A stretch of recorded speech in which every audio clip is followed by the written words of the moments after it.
ऐतिहासिक भी है।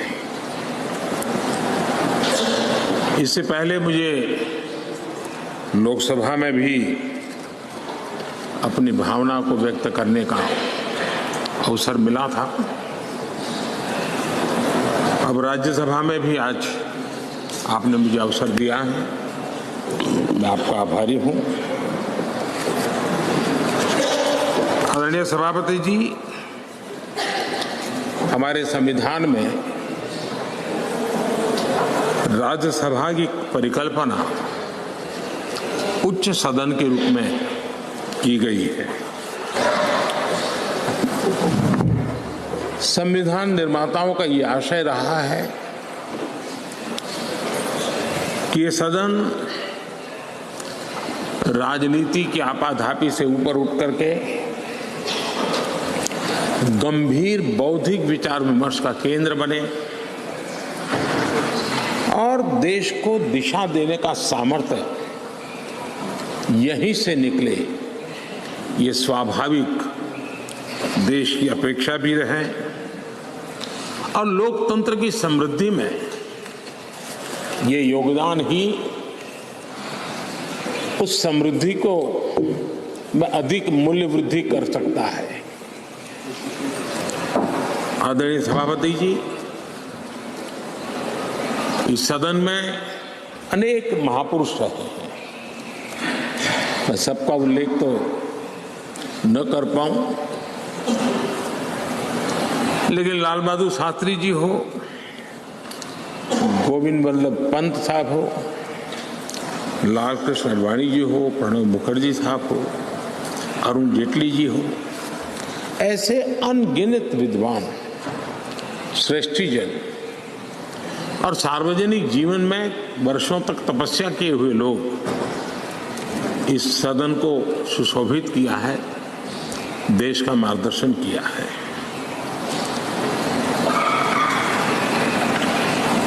ऐसे कितने ही सदस्य जिन्होंने एक प्रकार से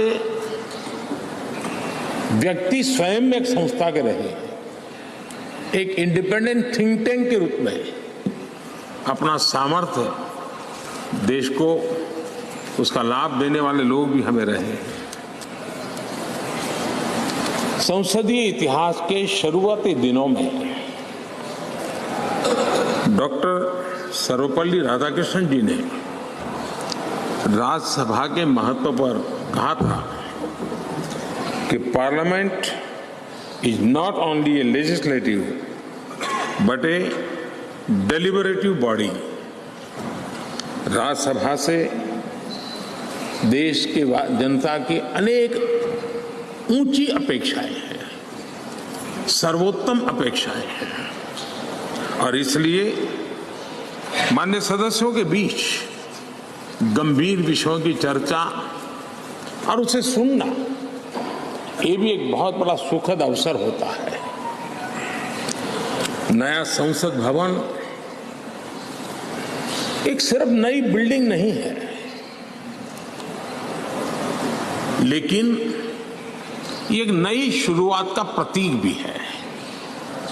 हम व्यक्तिगत जीवन में भी देखते हैं, जब किसी भी नई चीज के साथ हमारा जुड़ाव आता है तो मन पहला करता है कि अब एक नए वातावरण का मैं ऑप्टिमम यूटिलाइजेशन करूंगा, उसका सर्वाधिक सकारात्मक वातावरण में मैं काम करूंगा, एक सहज स्वभाव होता है। और अमृत काल की शुरुआत में ही इस भवन का निर्माण होना और इस भवन में हम सबका प्रवेश होना, ये अपने आप में हमारे देश के 140 करोड़ नागरिकों की जो आशा आकांक्षा है, उसमें एक नई ऊर्जा भरने वाला बनेगा, नई आशा और नया विश्वास पैदा करने वाला। आदरणीय सभापति जी, हमें तय समय सीमा में लक्ष्यों को हासिल करना है, क्योंकि देश, जैसा मैंने पहले भी कहा था, ज्यादा प्रतीक्षा नहीं कर सकता है। एक कालखंड था जब सामान्य मन को लगता था कि ठीक है, हमारे माँ बाप भी ऐसे गुजारा किया, हम भी कर लेंगे, हमारे नसीब में ये था, हम जी लेंगे। आज समाज जीवन की और खास करके नई पीढ़ी की सोच वो नहीं है, और इसलिए हमें भी नई सोच के साथ, नई शैली के साथ सामान्य मानवीय की आशा आकांक्षाओं की पूर्ति के लिए हमारे कार्य का व्याप भी बढ़ाना पड़ेगा। हमारी सीमा, सोचने की जो सीमाएं हैं, उससे भी हमें आगे बढ़ना पड़ेगा, और हमारी क्षमता जितनी बढ़ेगी उतना ही देश की क्षमता बढ़ाने में हमारा योगदान भी बढ़ेगा। आदरणीय सभापति जी, मैं मानता हूं कि इस नए भवन में, ये उच्च सदन में, हम अपने आचरण से, अपने व्यवहार से संसदीय शुचिता के प्रतीक के रूप में देश की विधानसभाओं को, देश की स्थानीय स्वराज की संस्थाओं को, वहां की सारी व्यवस्थाओं को प्रेरणा दे सकते हैं। और मैं समझता हूं कि ये स्थान ऐसा है कि जिसमें ये सामर्थ्य सबसे अधिक है, और इसका लाभ देश को मिलना चाहिए, देश के जनप्रतिनिधियों को मिलना चाहिए, चाहे वो ग्राम प्रधान के रूप में चुना गया हो, चाहे वो संसद में आया हो। और ये परंपरा यहाँ से हम कैसे आगे बढ़ाएं। आदरणीय सभापति जी, पिछले 9 वर्ष से आप सबके साथ से, सहयोग से देश की सेवा करने का हमें मौका मिला। कई बड़े निर्णय करने के अवसर आए, और बड़े महत्वपूर्ण निर्णयों पर फैसले भी हुए, और कई तो फैसले ऐसे थे जो दशकों से लटके हुए थे। उन फैसलों को भी, और ऐसी बातें थी जिसको बहुत कठिन माना जाता था, मुश्किल माना जाता था, और राजनीतिक दृष्टि से तो उसको स्पर्श करना भी बहुत ही गलत माना जाता था। लेकिन सबके बावजूद भी हमने उस दिशा में कुछ हिम्मत दिखाई। राज्यसभा में हमारे पास उतनी संख्या नहीं थी, लेकिन हमें एक विश्वास था कि राज्यसभा दलगत सोच से ऊपर उठ करके देश हित में जरूर अपने फैसले लेगी। और मैं आज बड़े संतोष के साथ कह सकता हूं कि उदार सोच के परिणाम हमारे पास संख्या बल कम होने के बावजूद भी आप सभी माननीय सांसदों की मैच्योरिटी के कारण, समझ के कारण, राष्ट्रहित के प्रति अपनी जिम्मेवारी के कारण, आप सबके सहयोग से हम कई ऐसे कठिन निर्णय भी कर पाए, और राज्यसभा की गरिमा को ऊपर उठाने का काम सदस्य संख्या के बल पर नहीं, समझदारी के सामर्थ्य पर आगे बढ़ा। इससे बड़ा संतोष क्या हो सकता है। और इसलिए मैं सदन के सभी माननीय सांसदों का, जो आज वह हैं, जो इसके पहले थे, उन सब का धन्यवाद करता हूं। आदरणीय सभापति जी, लोकतंत्र में कौन शासन में आएगा, कौन नहीं आएगा, कौन कब आएगा, ये क्रम चलता रहता है, वो बहुत स्वाभाविक भी है, और वो लोकतंत्र की स्वाभाविक उसकी प्रकृति और प्रवृत्ति भी है। लेकिन जब भी विषय देश के लिए सामने आए, हम सब ने मिलकर के राजनीति से ऊपर उठ करके देश के हितों को सर्वोपरि रखते हुए कार्य करने का प्रयास किया है। आदरणीय सभापति जी, राज्यसभा एक प्रकार से राज्यों का भी प्रतिनिधित्व करती है। एक प्रकार से कोऑपरेटिव फेडरलिज्म, और अब हम जब कॉम्पिटिटिव कोऑपरेटिव फेडरलिज्म पर बल दे रहे हैं, तब हम देख रहे हैं कि एक अत्यंत सहयोग के साथ अनेक ऐसे मसले रहे हैं, देश आगे बढ़ा है। कोविड का संकट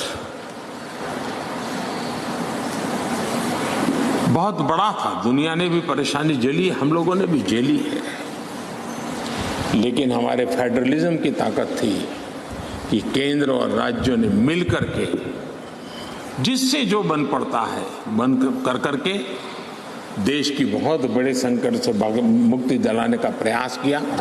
और ये हमारे कोऑपरेटिव फेडरलिज्म की ताकत को बल देता है, हमारे फेडरल स्ट्रक्चर को, कि एक ताकत उसने अनेक संकटों का सामना किया है। और हमने सिर्फ संकटों के समय नहीं, उत्सव के समय भी दुनिया के सामने भारत की उस ताकत को पेश किया है जिससे दुनिया प्रभावित हुई है। भारत की विविधता, भारत के इतने राजनीतिक दल, भारत में इतने मीडिया हाउसेस, भारत के इतना रहन सहन, बोलियां, ये सारी चीजें G20 समिट में, राज्यों में जो समिट हुई, क्योंकि दिल्ली में तो बहुत देर से आए, लेकिन उसके पहले देश के 60 जितने शहरों में 220 से ज्यादा समिट होना, और हर राज्य ने बढ़ चढ़ करके बड़े उत्साह के साथ विश्व को प्रभावित करें, इस प्रकार से मेहमान नवाजी भी की। और जो डेलिब्रेशंस हुए उसने तो दुनिया को दिशा देने का सामर्थ्य दिखाया है। और ये हमारे फेडरलिज्म की ताकत है, और उसी फेडरलिज्म के कारण और उसी कोऑपरेटिव फेडरलिज्म के कारण आज हम यहाँ प्रगति कर रहे हैं। आदरणीय सभापति जी, इस नए सदन में भी, नई हमारी इस पार्लियामेंट बिल्डिंग में भी उस फेडरलिज्म का एक अंश जरूर नजर आता है, क्योंकि जब बनता था तब राज्यों से प्रार्थना की गई थी कि कई बातें ऐसी हैं जिसमें हमें राज्यों की कोई न कोई याद यहाँ चाहिए, लगना चाहिए कि ये भारत के सभी राज्यों का प्रतिनिधित्व यहाँ है। और यहाँ कई प्रकार की ऐसी कलाकृतियाँ, कई चित्र जो पूरे हमारी दीवारों की शोभा बढ़ा रहे हैं, वो राज्यों ने पसंद करके अपने यहाँ राज्य की श्रेष्ठ चीज भेजी है। यानी एक प्रकार से यहाँ के वातावरण में भी राज्य भी है, राज्यों का की विविधता भी है, और फेडरलिज्म की सुगंध भी।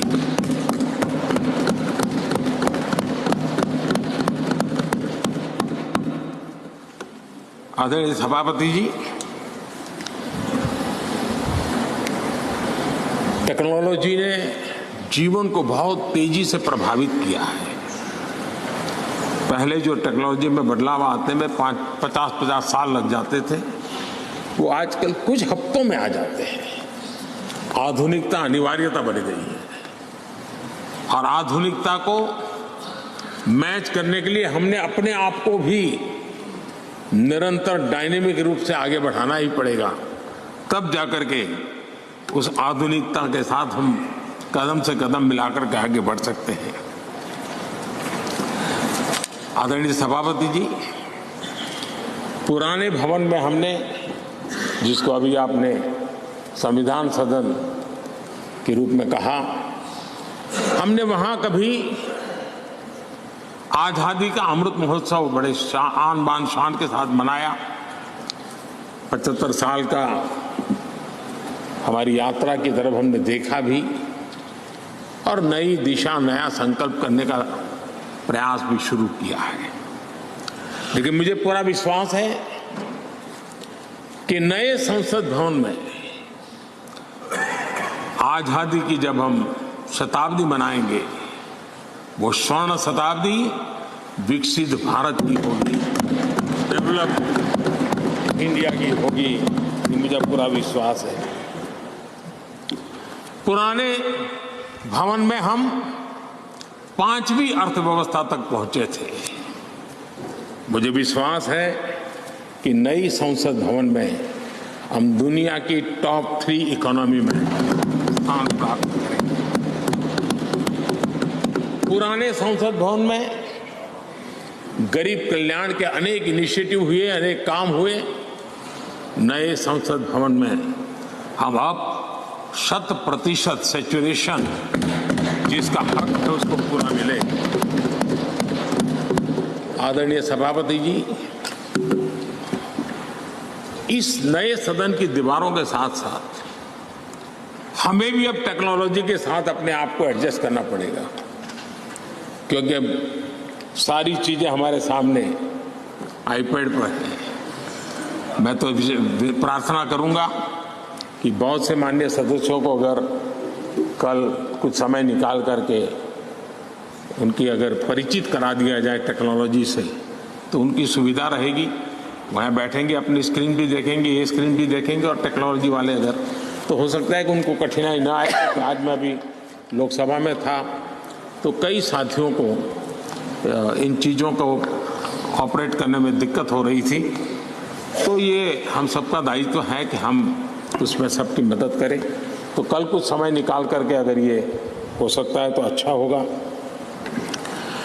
आदरणीय सभापति जी, इस डिजिटल का युग है। हमने इस सदन से भी उस चीजों से आदतन हमारा हिस्सा बनाना ही होगा। शुरू में थोड़ा दिन लगता है, लेकिन अब तो बहुत सी चीजें यूजर फ्रेंडली होती हैं, बड़े आराम से इन चीजों का अडॉप्ट किया जा सकता है। हम इसको करें। मेक इन इंडिया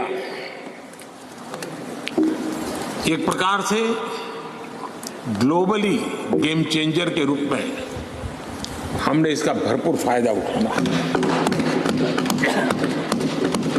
और मैंने कहा, वैसे नई सोच, नया उत्साह, नया उमंग, नई ऊर्जा के साथ हम आगे बढ़कर के कर सकते हैं। आदरणीय सभापति जी, आज नया संसद भवन देश के लिए एक महत्वपूर्ण ऐतिहासिक फैसले का साक्षी बन रहा है। अभी पार्लियामेंट लोकसभा में एक बिल प्रस्तुत किया गया है, वहां पर चर्चा होने के बाद यहां भी आएगा। नारी शक्ति के सशक्तिकरण की दिशा में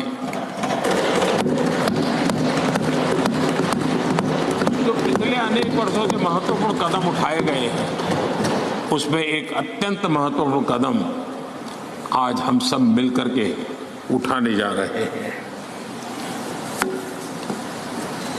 सरकार का प्रयास रहा ईज ऑफ लिविंग का, क्वालिटी ऑफ लाइफ का। और जब ease of living, quality of life की बात करते हैं तो उसकी पहली हकदार हमारी बहनें होती है, हमारी नारी होती है, क्योंकि उसी को सब चीजें झेलनी होती है। और इसलिए हमारी प्रयास रहा है,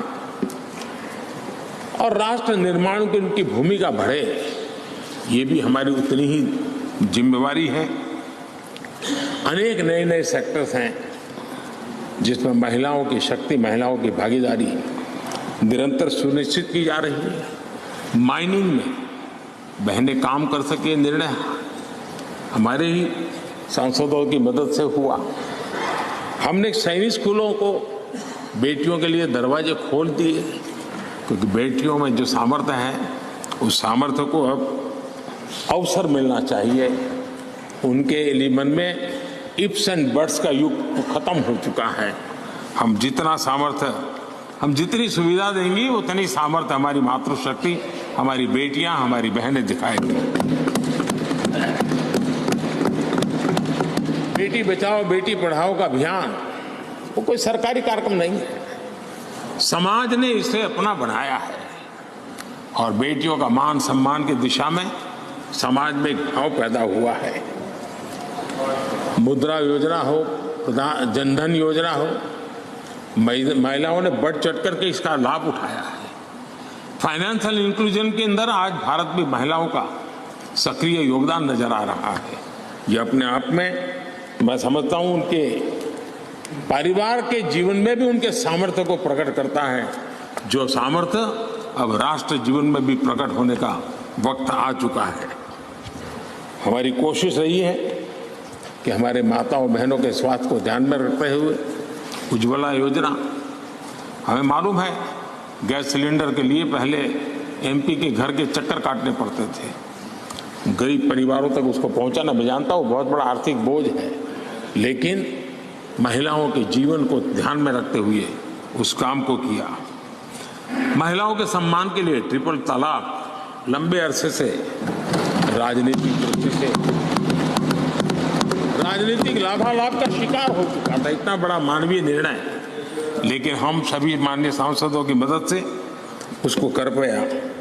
नारी सुरक्षा के लिए कड़े कानून बनाने का काम भी हम सब कर पाए हैं।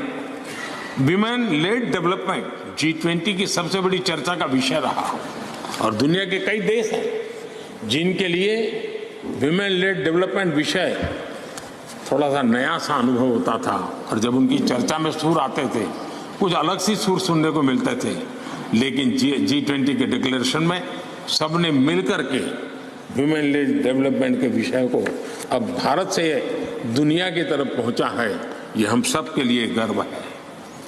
आदरणीय सभापति जी, इसी बैकग्राउंड में लंबे अरसे से विधानसभा और लोकसभा में सीधे चुनाव में बहनों की भागीदारी सुनिश्चित करने का विषय है, और ये बहुत समय से आरक्षण की चर्चा चली थी। हर किसी ने कुछ न कुछ प्रयास किया है, लेकिन और ये 1996 से इसकी शुरुआत हुई है, और अटल जी के समय तो कई बार बिल लाए गए, लेकिन नंबर कम पड़ते थे, कुछ उग्र विरोध का भी वातावरण रहता था, एक महत्वपूर्ण काम करने में काफी असुविधा होती थी। लेकिन जब नए सदन में आए हैं, नया होने का एक उमंग भी होता है, तो मुझे विश्वास है कि ये जो लंबे अरसे से चर्चा में रहा विषय है, अब इसको हमने कानून बना करके हमारे देश की विकास यात्रा में नारी शक्ति की भागीदारी सुनिश्चित करने का समय है।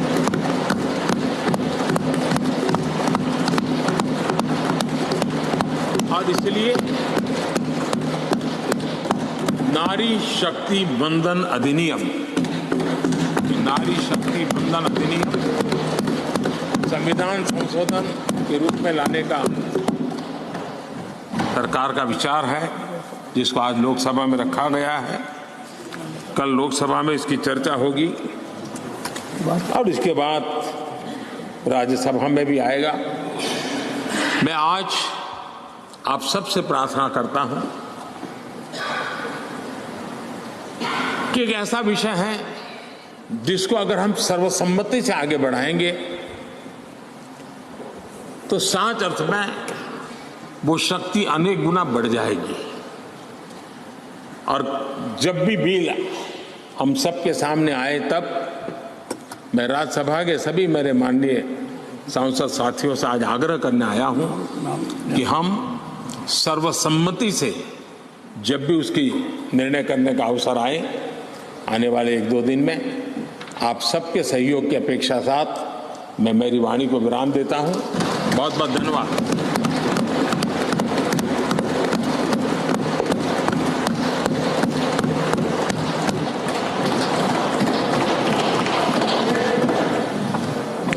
माननीय सदस्यों, मैं माननीय विपक्ष के नेता